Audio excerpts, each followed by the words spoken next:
जरा पालकमंत्र्यांची तब्येत कशी ते सांगा. आता बाकी तब्येत चांगली आहे. हां, ते हाताला लागलेलं आहे. हाताला लागलंय. किती जरी झालेली आहे.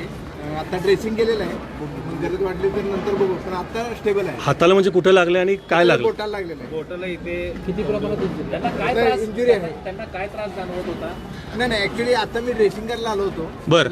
जखम बघितली. मग फ्रॅक्चर आहे? फ्रॅक्चर नाही वाटत, पण नंतर आपण ड्रेसिंग एक्सरे करून घेऊया. पण बरं. आता तरी जखम ड्रेसिंग केलेली आहे. बरं. स्टेबल आहे. रक्त आले? रक्त आले का? रक्त आलेले?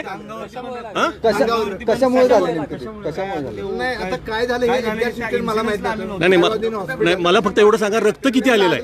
रक्त शर्टावरती तर डाग आहे शर्टावर डाग आहे. आणि इथे इथून पण म्हणजे बोटाची इथून पण नेमकी इंजुरी काय झाली ते सांगाल का? स्पेसिफिक म्हणजे हाताला बोटाला हाताच्या बोटाला म्हणजे इंडेक्स फिंगरला लागलेलं आहे. इंजुरी आहे.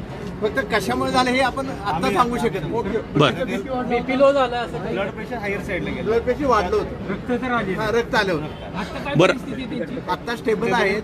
ब्लड प्रेशर आता थोडं स्टॅबिलाइज केलेलं आहे. नाही, तुम्ही डॉक्टर आहात. अशा ज्यावेळेस घटना होतात, असं ज्यावेळेस लागतं, रक्त येतं, तर त्यावेळेस काहीतरी मोठं घडलेलं असतं, त्याच्यामुळेच रक्त येऊ शकतं. काहीतरी मोठं घडलेलं आहे.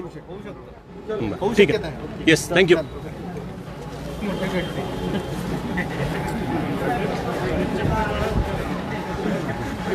नाही, सुशीलचा उद्देश काय होता? रक्त आलेला आहे म्हणजे तो गुन्हा झाला आहे.